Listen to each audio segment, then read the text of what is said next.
दर्द की अनुभूति का भूगोल कोई क्या लिखेगा। बांसुरी की वेदना के बोल कोई क्या लिखेगा। रास लीला कृष्ण की लिखना बहुत आसान, लेकिन गोपियों के आंसुओं का मोल कोई क्या लिखेगा। प्यारे बच्चों, नमस्कार। आज की हिंदी कक्षा में आप सबका स्वागत है। आशा करता हूं कि आप सब लोग ठीक होंगे, स्वस्थ होंगे, सानंद होंगे। पिछली कक्षा में हमने आपको कुछ गद्य का पाठ और काव्य का पाठ पढ़ाया था। आपने उसके अभ्यास कार्यों को पूरा किया होगा, अच्छे से समझा होगा और समझ में भी आ गया होगा। आइए आज एक नई परिचर्चा के साथ हम आपके बीच में उपस्थित हैं। अभी 4 पंक्तियाँ आपने सुनी। निश्चित है कि आपका मन कहीं न कहीं डूबा होगा, कहीं न कहीं उतराया होगा। मन क्यों डूबा, क्यों उतराया, क्यों ऐसा अनुभव हुआ? अक्सर आप जब कविता सुनते हैं या पढ़ते हैं या कोई दृश्य देखते हैं तो उसके भावों में डूब जाते हैं। जैसा भाव कविता का होता है वैसा ही भाव आपके अंदर आ जाता है। हमारे यहाँ एक विधा बहुत प्रसिद्ध है, नौटंकी। नौटंकी जब आप देखने जाते हैं तो जब जोकर आता है, विदूषक आता है, तो वो बोले चाहे कुछ ना बोले, लेकिन आप उसकी वेशभूषा को देखकर ही हंसने लगते हैं। हंसने का भाव आपके अंदर आ जाता है। इसी तरीके से जब कोई दुख का दृश्य देखते हैं तो आप दुखी हो जाते हैं। ये सब आखिर क्या है? आइए इसी पर हम चर्चा आज की केंद्रित करते हैं। और पिछली कक्षा में आपने पढ़ा होगा काव्य सौंदर्य के तत्व। आज का हमारा ये प्रकरण है। काव्य सौंदर्य के जो तत्व हैं वो मुख्य रूप से 3 हैं: रस, छंद और अलंकार। पिछली कक्षा में आपने रस पढ़े होंगे, उनका सामान्य परिचय पढ़ा होगा और उसमें मुख्य रूप से आपने श्रृंगार और वीर रस पढ़ा होगा। आइए आज हम इस चर्चा को थोड़ा सा आगे बढ़ाते हैं, पिछली कक्षा को जोड़ते हुए। प्रश्न उठता है कि आखिर रस क्या है? तो रस की परिभाषा आप देख रहे हैं। रस को काव्य की आत्मा माना गया है। जो भी काव्य है, मैंने भी 4 पंक्तियाँ आपको सुनाई थी, उसकी जो आत्मा है, जो उसका मूल भाव है, वो रस है। और रस कैसे प्राप्त होता है? हम कविता को पढ़ते हैं या सुनते हैं या कोई नाटक देखते हैं और उसमें जो हमें आनंद प्राप्त होता है वह रस कहलाता है। समझ गए होंगे बच्चों? फिर से मैं बोल रहा हूँ, कविता को हम पढ़ते हैं या सुनते हैं या नाटक को हम देखते हैं तो उस समय हमें जो आनंद प्राप्त होता है वह रस कहलाता है। रस के अंग क्या क्या हैं? मुख्य रूप से यह चर्चा भी करना आवश्यक है। रस के अंग, रस कैसे हम प्राप्त करते हैं, कैसे उस दशा को प्राप्त करते हैं, कैसे उस भाव में हम डूबते हैं? तो इसके मुख्य जो अंग हैं वो ये हैं। पहला है स्थायी भाव। स्थायी भाव क्या है? जब किसी को हम कोई दृश्य देखते हैं और हमें हंसी आ जाती है तो हमारी फिर हंसी बनी रहती है, हंसी का भाव बना रहता है। दुख का भाव जब आ जाता है तो बहुत देर तक वो दुख का भाव बना रहता है। तो जो स्थायी रूप से, जो हृदय में स्थायी रूप से विद्यमान रहता है भाव, उसको हम क्या कहते हैं? उसे हम स्थायी भाव कहते हैं। इसका जो दूसरा अंग है वो है विभाव। विभाव किसे कहते हैं? स्थायी भाव आप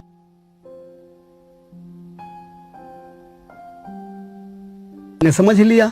इसके पश्चात विभाव। विभाव जिसके कारण सहृदय को रस प्राप्त होता है। अब जिसके कारण, हम जो देख रहे हैं या पढ़ रहे हैं, उसमें हमें यह ध्यान देना होता है कि किसके कारण, किस वस्तु के कारण, किस दृश्य के कारण आखिर हमारे हृदय में जो स्थायी भाव बना है वह क्यों बना है और किसके कारण बना है। जिसके कारण बना है वो विभाव कहलाता है। अभी थोड़ा सा और हम स्पष्ट करेंगे, आपकी समझ में आसानी से आ जाएगा। इसके जो मुख्य बिंदु होते हैं विभाव के अंतर्गत, एक होता है आलंबन विभाव। आलंबन विभाव का मतलब जिस व्यक्ति या जिस वस्तु के प्रति स्थायी भाव उत्पन्न होता है। एक उदाहरण लेते हैं, जैसे मान लीजिए कि रामचंद्र जी वन में सीता जी की खोज कर रहे हैं, भटक रहे हैं। हे खग मृग हे मधुकर श्रेणी, तुम देखी सीता मृग नयनी, पता कर रहे हैं। तो किसके कारण वो भाव आ रहा है? जिस व्यक्ति या वस्तु के प्रति, यानी सीता जी के प्रति जो उनके मन में भाव आ रहा है, स्थायी भाव आ रहा है, वो हो गया आलंबन विभाव। इसी प्रकार से आश्रय किसको कहते हैं? जिस व्यक्ति के मन में स्थायी भाव उत्पन्न होता है। अभी हमने बताया था एक उदाहरण, आपने सुना होगा। अब सीता जी के प्रति उनका जो भाव है, अब ये भाव कहाँ उत्पन्न होता है? राम के अंदर, राम के हृदय में उत्पन्न होता है। तो जिस व्यक्ति के मन में स्थायी भाव उत्पन्न होता है, यानी यहाँ पर आश्रय कौन हुए? आश्रय राम जी हुए, और आलंबन हो गई सीता जी। इसी प्रकार से इसका जो अगला बिंदु होता है वो होता है उद्दीपन विभाव। अब उद्दीपन विभाव किसको कहते हैं? जो आलंबन द्वारा उत्पन्न भावों को उद्दीप्त करता है। अभी आलंबन की बात हमने की थी, आलंबन थी सीता जी। आलंबन द्वारा उत्पन्न भावों को, अब यहाँ पर जो दुख का भाव है वो उन भावों को जो उद्दीप्त करते हैं उन्हें हम उद्दीपन विभाव कहते हैं। जैसे जंगल है, मान लीजिए, तो जंगल का नाम सुनते ही हमारे अंदर एक डर जैसा आता है। अब इसमें उद्दीपन विभाव क्या है? हमें जंगल पार करना है, और जंगल में अगर कहीं शेर की आवाज़ आ गई तो हमारा डर और बढ़ जाता है। ये जो है भय को उद्दीप्त करने के लिए जो शेर की गर्जना है वो क्या कर रही है? उद्दीपन विभाव, हमारे भावों को उद्दीप्त कर रही है और बढ़ा रही है। तो बच्चों, आप समझ गए होंगे कि स्थायी भाव क्या है, और विभाव के अंतर्गत आलंबन, और उसके पश्चात आश्रय, और उसके पश्चात उद्दीपन विभाव। आइए हम इसके अगले बिंदु को लेते हैं, और अगला बिंदु इसका जो है वो है अनुभाव। अब अनुभाव भी आपको समझना है। अनुभाव क्या है? स्थायी भाव। अब हमारे अंदर एक स्थायी भाव जागृत हुआ, तो स्थायी भाव के जागृत होने पर आश्रय की बाह्य चेष्टाओं को अनुभाव कहते हैं। यानी स्थायी भाव हमारे अंदर, चाहे वो डर का भाव आया हो, चाहे खुशी का भाव आया हो, चाहे दुख का भाव आया हो, लेकिन होता क्या है कि उसके जागृत होने पर जो आश्रय है, जैसे अभी मैंने बताया था आपको, आश्रय राम आश्रय हैं, सीता आलंबन है, तो आश्रय की जो बाह्य चेष्टाएं हैं, उन बाह्य चेष्टाओं को जो अनुभाव कहते हैं, तो उन चेष्टाओं पर भी हमें ध्यान देना होगा कि वो कौन सी चेष्टाएं हैं जो बाह्य चेष्टाएं हैं। बाह्य चेष्टाओं में जैसे हम डर का दृश्य है, कोई जंगल का दृश्य मैंने अभी बताया था, उसमें क्या करते हैं? रोंगटे खड़े हो जाना, पसीना पसीना हो जाना। तो ये जो बाह्य चेष्टाएं हैं ये अनुभाव कहलाती हैं। और इसके पश्चात अंत में संचारी भाव, जिसको हम व्यभिचारी भाव भी कहते हैं। व्यभिचारी भाव क्या होता है? आश्रय के मन में उठने वाले अस्थिर मनोविकारों को संचारी भाव कहते हैं।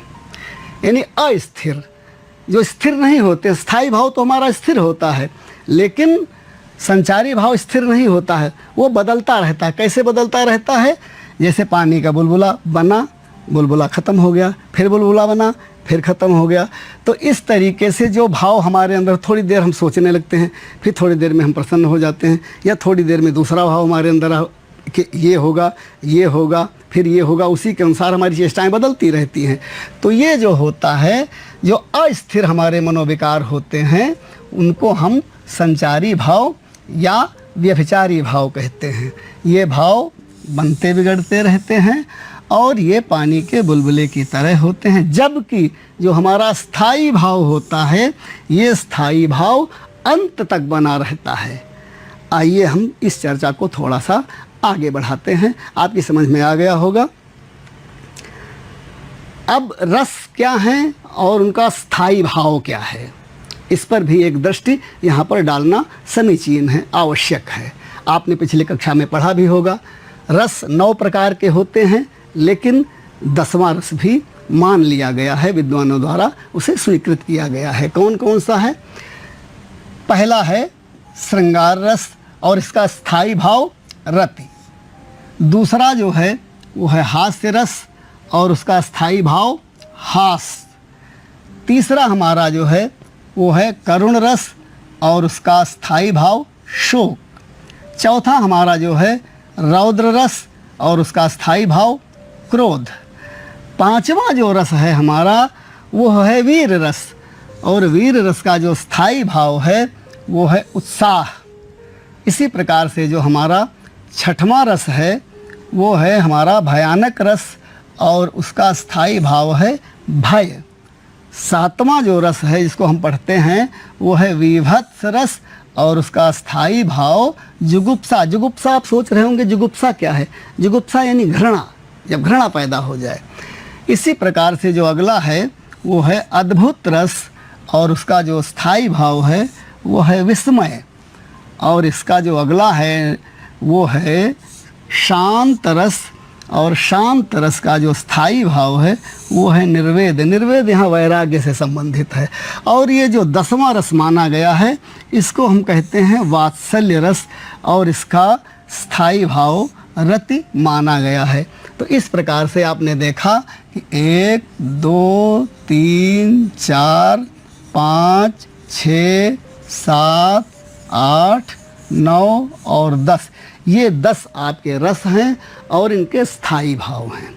बच्चों आपकी समझ में आया होगा। आप चाहें तो इनको आप नोट भी कर सकते हैं अपनी कॉपी पर, हो सकता है आपको याद भी हो, फिर भी अभ्यास करने की आवश्यकता है। मैंने पहले ही आपसे चर्चा की कि पिछली कक्षा में आपने श्रृंगार और वीर रस पढ़ा होगा, पढ़ चुके हैं आप, उसकी चर्चा यहाँ पर आवश्यक नहीं है। हमारे जो कक्षा 10 का जो पाठ्यक्रम है उस पाठ्यक्रम में जिनकी चर्चा होना आवश्यक है वो हमारे मुख्य रूप से 2 रस हैं। पहला है हमारा हास्य रस। हास्य रस क्या है ये हमारे पाठ्यक्रम में है, आइए हम इसकी चर्चा करते हैं। हास्य रस, इसकी परिभाषा क्या है और इसके उदाहरण कैसे हम समझेंगे। पहले हम इसकी परिभाषा को आपके बीच में रखते हैं। विभाव, अनुभाव तथा संचारी भाव, अभी हम इसकी चर्चा आपसे कर चुके हैं इसके पहले। यानी विभाव, अनुभाव और संचारी भाव के संयोग से जब हास नामक स्थायी भाव रस रूप में परिणत होता है तो हास्य रस की निष्पत्ति होती है। हास्य रस की निष्पत्ति कैसे होती है ध्यान दें आप। पहला बिंदु विभाव, दूसरा बिंदु अनुभाव और तीसरा बिंदु संचारी भाव और मुख्य रूप से चौथा जो है वो है स्थायी भाव। यानी विभाव, अनुभाव तथा संचारी भाव के संयोग से जब हास नामक स्थायी भाव उत्पन्न हो जाए, रस रूप में परिणत हो जाए, तो वहाँ पर हास्य रस की निष्पत्ति होती है। इसको समझने के लिए एक बहुत अच्छा सा उदाहरण हमारे पास है, वो उदाहरण हम आपके बीच में रख रहे हैं। सुनिएगा, आपके समक्ष है वो पद्माकर जी का ये छंद है और ये भगवान शिव की बारात, शिव जी दूल्हा बने हुए हैं, अपनी ससुराल पहुँचे हैं हिमाचल के यहाँ, वहाँ का ये दृश्य है। और शिव जी की वेशभूषा आप सुनिए और समझिए कि हंसी हंसी भाजें देखी दूल्हा दिगंबर को, हंसी हंसी भाजें देखी दूल्हा दिगंबर को, पाहुनी जो आवे हिमाचल के उछाह में, ओ काहे पद्मा कर सुकाहू सो कहे को कहा, कहे पद्मा कर सुकाहू सो कहे को कहा, जोई जहाँ देखे सो हंसे ई तहाँ राह में, ओ मगन भये ई हंसे नगन महेश ठाणे, और हंसे ऊ हंसी हंसी के उमाह में, और शीश पर गंगा हंसे भुजनी भुजंगा हंसे,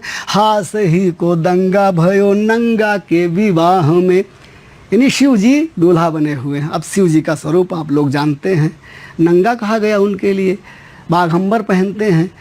तो शिव जी जब वहाँ पर पहुँचते हैं दूल्हा बन करके, तो वहाँ पर जो अतिथि नारियाँ आती हैं या जो लोग भी वहाँ पर होते हैं वो शिव जी को देख करके हंस रहे हैं।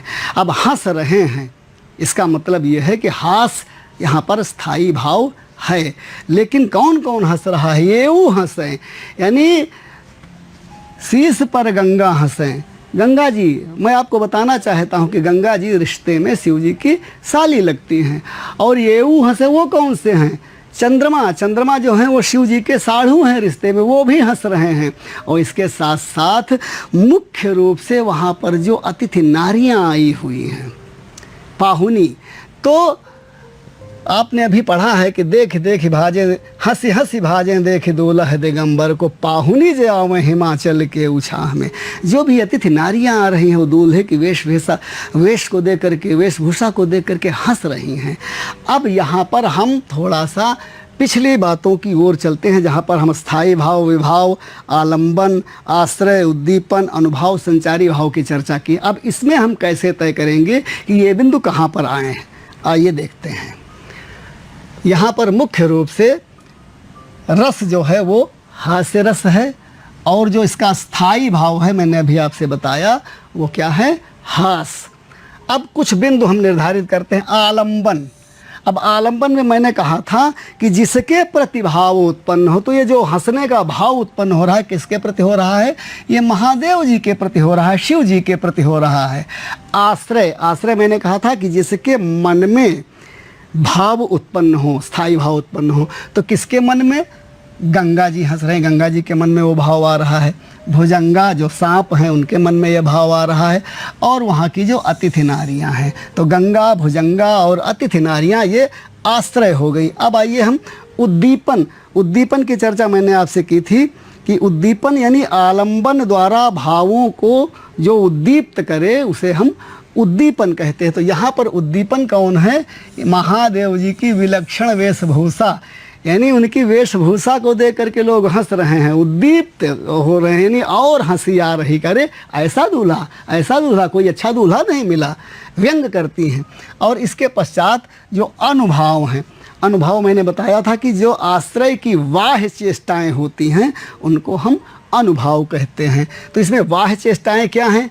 वो अतिथि नारियों का हंसना, हंसती हैं, फिर देख के भागती, करे ऐसा दूल्हा, और उसके बाद फिर थोड़ी दूर पे खड़ी हो जाती, खड़ी होकर देखती, अरे पार्वती का दूल्हा ऐसा।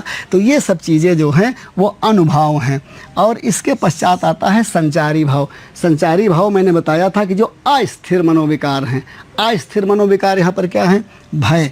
पहले देख के डर जाती हैं, फिर हंसने लगती हैं, हर्ष, फिर चपलता, इधर उधर चलने लगती हैं, फिर थोड़ी दूर जा कर के खड़ी हो जाती हैं। तो ये सब जो हैं संचारी भाव हैं।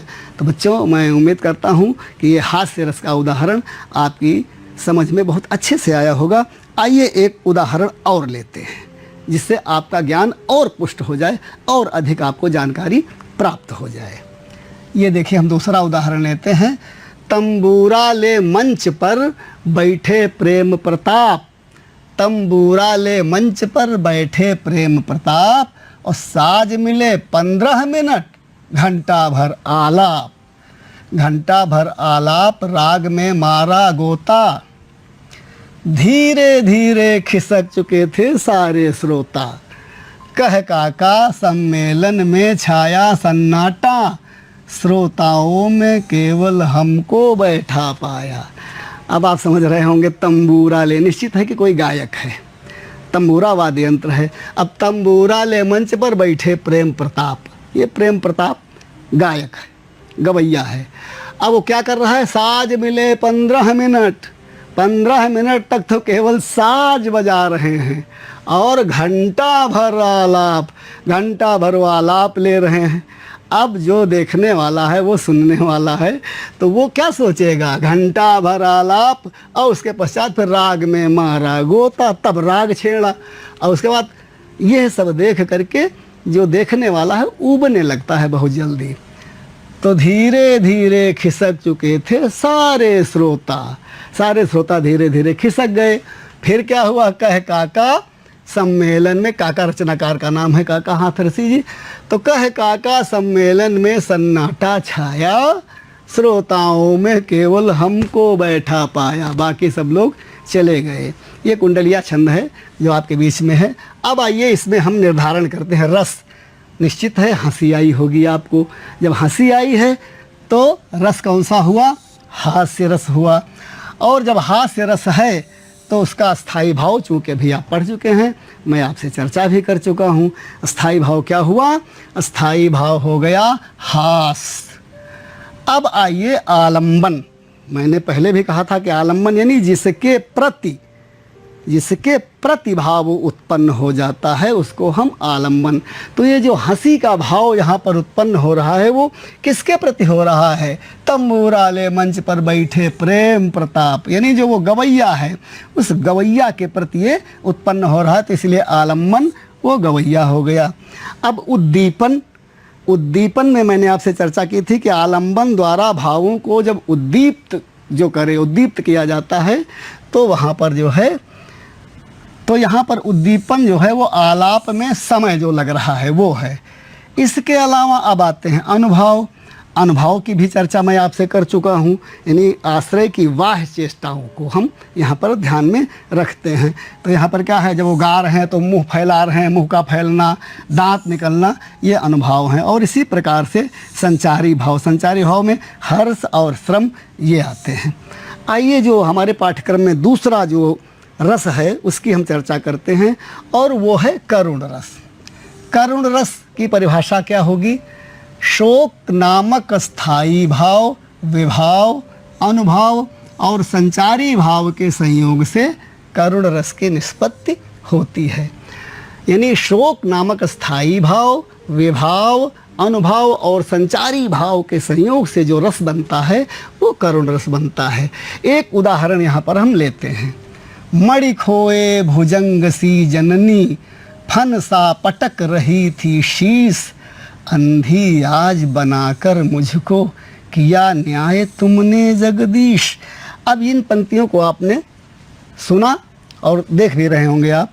ये श्रवण कुमार की स्थिति है, जब श्रवण कुमार दशरथ के बाण से मारे जाते हैं और उसके पश्चात दशरथ पानी लेकर के उनके माता पिता के पास, जो कि नयन से विहीन हैं, उनके पास जब पहुंचते हैं तो श्रवण कुमार की माँ तड़प तड़प कर कहती है, मणि खोए भुजंग सी जननी, फन सा पटक रही थी शीस, अंधी आज बनाकर मुझको किया न्याय तुमने जगदीश। अब यहाँ पर हम अगर निरूपण करें, आपके बीच में स्पष्ट करें, स्थायी भाव दुख हो रहा है, रो रही है, सर को पटक रही है, तो स्थायी भाव यहाँ पर क्या हो गया? शोक। जब स्थायी भाव शोक हो गया तो इसका जो रस है वो रस आपका क्या हो गया? करुण रस हो गया। अब आइए इन बिंदुओं को भी हम लेते हैं। विभाव और विभाव के अंतर्गत जो आलंबन है, आलंबन मैंने बताया था जिसके प्रति, किसके प्रति भाव उत्पन्न हो रहा है? श्रवण कुमार के प्रति उत्पन्न हो रहा है, तो यहाँ पर आलंबन श्रवण कुमार हैं। और आश्रय यहाँ पर जो पढ़ने वाला है, इस कविता को पढ़ने वाला है, वो हो गया आश्रय। उद्दीपन, उनका जो दुख है क्यों बढ़ रहा है? वह दशरथ जी की उपस्थिति को देख करके बढ़ रहा है। जब दशरथ जी वहाँ पर उपस्थित होते हैं, पहुँचते हैं, बताते हैं, तो उनको देख करके, अरे मेरे इकलौता पुत्र था, मेरे पुत्र को मार दिया, मेरे कुल के दीपक को मार दिया, मेरा वंश कैसे चलेगा? ये उद्दीपन। और इसके पश्चात अनुभाव यहाँ पर क्या है? सिर पटकना, जैसे वो सिर पटक रही हैं, तड़प रही हैं, छाती पीट रही हैं। और इसके पश्चात संचारी भाव में स्मृत, वो बार बार अपने पुत्र को याद करती हैं कि ये पुत्र हमें कहाँ मिलेगा। विषाद होता है, दुख होता है, प्रलाप करती हैं, रोती हैं। तो इस प्रकार से ये उदाहरण हमने आपके बीच में रखा। और इसको थोड़ा सा और स्पष्ट करने के लिए एक उदाहरण और रखते हैं। अर्धरात गई कपि नहीं आवा, राम उठाई अनुज उरलावा, और सकई न दुखित देख मोहि काऊ, बंधु सदा तब मृदुल सुभाऊ, जो जन त्यों बन बंधु बिछोहू, पिता वचन मन त्यों नहीं होहू। ये उदाहरण वहाँ का है, ये चौपाई छंद है। और उदाहरण कहाँ का है? जब लक्ष्मण जी मूर्छित हो जाते हैं, लक्ष्मण जी जब मूर्छित हो जाते हैं, हनुमान जी संजीवनी बूटी को लेने जाते हैं, तो यहाँ पर मूर्छित शरीर जो लक्ष्मण का है उसको देख करके राम विलाप करते हैं। कैसे विलाप करते हैं कि अर्धराति गई कपि नहीं, आधी रात बीत गई, अभी हनुमान जी वापस नहीं आए। राम उठाई अनुज उरलावा, लक्ष्मण जी के सिर को उठाते हैं गोद में। सकई न दुखित देख मोहि काऊ, बंधु सदा तब मृदुल सुभाऊ। अब हम इन बिंदुओं को यहाँ पर अगर हम निरूपित करना चाहें तो कैसे निरूपित करेंगे कि रस निश्चित है कि यहाँ पर दुख की बात है, करुणा की बात है, तो यहाँ पर कौन सा रस है? करुण रस है। इसी प्रकार से जो इसका स्थायी भाव है, स्थायी भाव आपने पढ़ा है कि करुण रस का स्थायी भाव शोक होता है। आलंबन, आलंबन यहाँ पर क्या है? जिसके प्रति भाव उत्पन्न हो रहा है। किसके प्रति भाव उत्पन्न हो रहा है? यहाँ पर लक्ष्मण के प्रति। जो राम के मन में जो भाव यहाँ पर आ रहा है वो लक्ष्मण के प्रति आ रहा है। तो लक्ष्मण जी यहाँ पर क्या है? आलंबन है। और आश्रय, आश्रय कौन है? राम जी हैं, चूँकि राम जी के मन में ही ये भाव आ रहा है। इसी प्रकार से उद्दीपन, उद्दीपन में जो मूर्छित शरीर है, रात का समय है, ये उद्दीपन हो गए। अनुभाव, लक्ष्मण को उठाकर गले लगाना, आंसू गिराना, आवाज़ रोते रोते बदल जाना, ये सब चीज़ें अनुभाव है। और इसके पश्चात संचारी भाव में आवेग, चिंता और विषाद, ये संचारी भाव हैं। बच्चों आपकी समझ में आया होगा। आइए कुछ अभ्यास कार्य भी हम आपको देते चलते हैं, जिससे आप अभ्यास कार्य भी घर पर करें। तो इसमें आप पहला जो बिंदु है वो है कि हास्य रस का लक्षण सोदाहरण लिखिए। सोदाहरण मतलब उदाहरण सहित हास्य रस का लक्षण आपको लिखना है। आपने अभी पढ़ा है तो आप लिखेंगे, ये उम्मीद करता हूँ आप अच्छे बच्चे हैं, ज़रूर लिखेंगे। और दूसरा जो है वो है कि उदाहरण देकर करुण रस की परिभाषा लिखिए, यानी करुण रस की परिभाषा लिखिए और उसका उदाहरण भी लिखिए। और जो तीसरा है बिंदु वो है निम्नलिखित पंक्तियों में रस बताइए। ये दो पंक्तियां हम आपको दे रहे हैं, देखने में 3 हैं लेकिन ये उदाहरण 2 हैं। पहला, ब्रज के बिरही लोग दुखारे, इसको ध्यान से पढ़िए, समझिए और फिर आप इसमें ढूंढ करके लिखिए कि कौन सा रस हो सकता है या कौन सा रस है। इसी प्रकार से जो दूसरा है, पुण्य पुण्य मुनि उकसहि अकुलाही, देखि दशा हर गन मुस्काही। आप समझ गए होंगे, अच्छे विद्यार्थी हैं। और जब आप समझ गए होंगे तो निश्चित है इन प्रश्नों का उत्तर आप ठीक से लिख लेंगे। तो एक बार फिर हम बता देते हैं अभ्यास कार्य। हास्य रस का लक्षण उदाहरण दे करके लिखिए। दूसरा है उदाहरण देकर करुण रस की परिभाषा लिखिए। और जो तीसरा है वो ये पंक्तियां दी हुई हैं, इन पंक्तियों में आपको रस बताना है कि कौन सा रस होगा। पहला है ब्रज के बिरही लोग दुखारे, इसमें आपको रस ढूंढना है कि रस कौन सा है। और जो दूसरा है पुण्य पुण्य मुनि उकसहि अकुलाही, देखि दशा हर गन मुस्काही, इसमें भी आपको रस ढूंढ करके लिखना है। तो प्यारे बच्चों आप समझ गए होंगे, इस पाठ को आपने ठीक से पढ़ा होगा। एक निवेदन भी आप सबसे करना है, वो निवेदन कौन सा है इसको ज़रूर आप अपने ध्यान में रखिएगा। ये ऑनलाइन अभ्यास कार्य है। आप चाहें तो प्रस्तुत अध्याय के संबंध में पाठ्य सामग्री तथा अभ्यास